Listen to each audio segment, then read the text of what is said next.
Hi, my name is Samuel Shropshire. I'm an American citizen living in Saudi Arabia. I came here in November 2011, not knowing anything about Islam or the Prophet Muhammad, peace be upon him.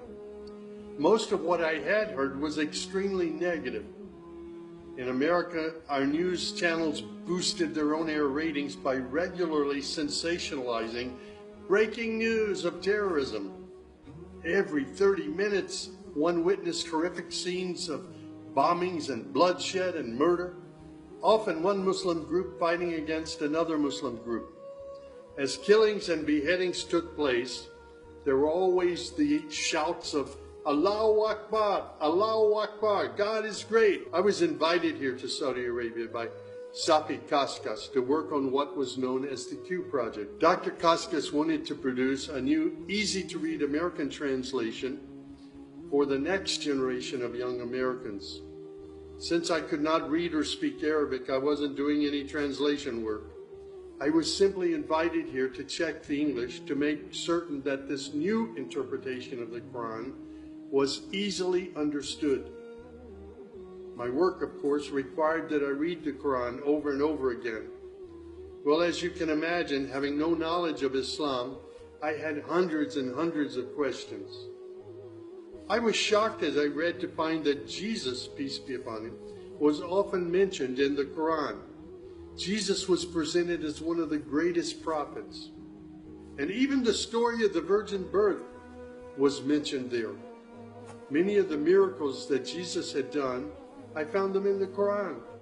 There were even a couple of Jesus miracles mentioned in the Quran that were not mentioned in the Bible. Evenings were mostly spent alone in a bedroom that had been set up for me in Dr. Safi's office. At night, I would stand on the balcony of that building and I would look across a very busy boulevard to a mosque. And I would hear the calls to prayer. I would see men and women coming to the mosque and leaving the mosque. Children were playing football in the mosque parking lot. Except for the minaret, it appeared to me to look like a typical Christian church in America. My heart longed to be in that mosque. I felt compelled by God to go there. A few months later, I got up the courage to walk down the street and to knock on the door of Taqwa Mosque. Now, nobody knocks on the door of a mosque. Normally, they just open the door and they walk right in. But I was not sure how I'd be received, so I stood there knocking until someone came to the door. That person simply said, "May I help you?" I said, "My name is Samuel. I'm a Christian from the United States. Is it okay if I come inside?" And that man, Shafiq Zubair, who was the caller to prayer, he reached out and he hugged me and he said, "Of course, come in." I sat in the back of the mosque during prayer times for 3 days. I didn't understand what was going on. I saw men standing, bowing, putting their heads to the floor as the Imam led them in prayer. I had little knowledge about what was happening, but I felt God's presence in that mosque. And the men of Taqwa Mosque were so friendly to me. After 3 days, I asked Shafiq if he could teach me the first surah of the Quran, Al-Fatiha. This was a necessary element in praying the 5 daily prayers. I was memorizing sounds, but I didn't know what the sounds meant. So I started comparing them with an English translation I had, and I realized that there was nothing in Al-Fatiha that was inconsistent with Christian teaching. There I read the encouraging words that God was the most merciful, the distributor of mercy and forgiveness. My heart was being strangely touched by the words of the Quran and the love displayed by the men of Taqwa Mosque. Dr. Sadiq Malki would later drive me to the Islamic Education Foundation in Al-Hamra neighborhood of Jeddah, where I said Al-Shahada. According to Islam, we're all equal.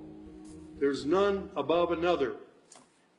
There are scholars, but their role is educational. As for the relationship with God, it's personal, it's direct. The faith itself is simple and clear. It's summed up in just 6 points. There is one true God who is unlike any other being. He is neither born nor does he give birth. He has neither spouse nor offspring. Nothing is comparable to him.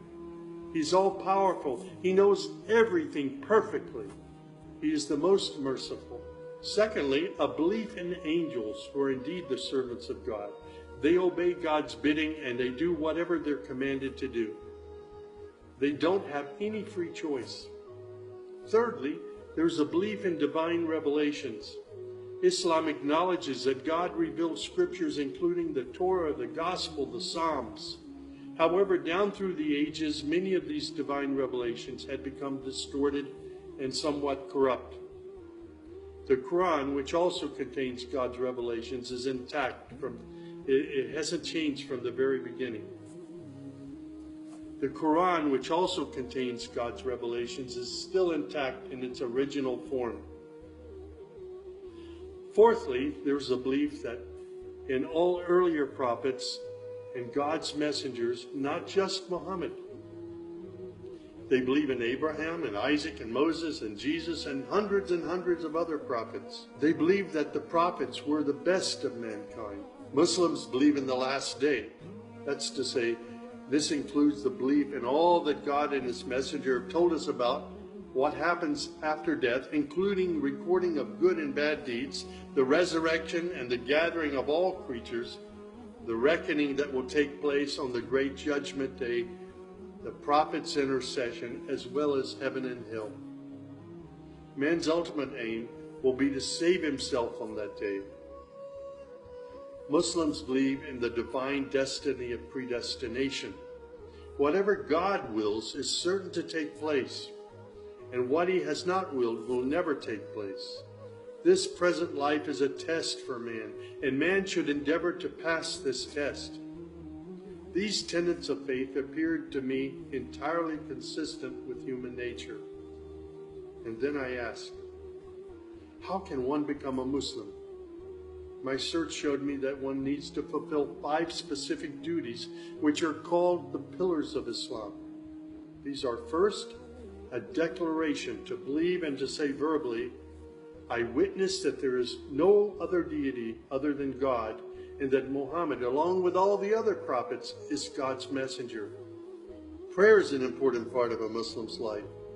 Muslims seek to maintain the 5 daily prayers. These are spread out over the day and night. Thirdly, there's the zakat. 2.5% of one's property is an obligatory charity, provided that one owns more than a certain threshold and holds it for a year. Then there's fasting. Fasting is an important part of the Muslim's life. Muslims fast throughout the month of Ramadan. They do this every year, abstaining from all food, drink, and sex, from dawn till sunset. One must also refrain from futile arguments and quarrels and forbidden things. The month provides a unique spiritual uplift for all Muslims. Then there is the pilgrimage or Hajj. This is performed in Mecca and its surrounding areas. It's a duty to fulfill this pilgrimage once during one's lifetime, provided that one is physically and financially capable of doing so. People often ask me, Sam, how did you become a Muslim? In the church was a library, and in that library were children's books. One of the books my mother got over and over again was called The God of Abraham. In that book were beautiful color photos of camels and deserts. She would read me the story of Abraham, how he was commanded by God to leave his mother and father because they were worshiping idols. She would pause and she would say, Sammy, you always have to pray to the God of Abraham. There is only one true God, the God of Abraham. My commitment to God has been strong and enduring since my younger years. And now I have found absolute peace in Islam, in a faith that I once thought was hostile. I found friendship and hope amongst a fraternity of other Muslim brothers and sisters. I have found a family of believers.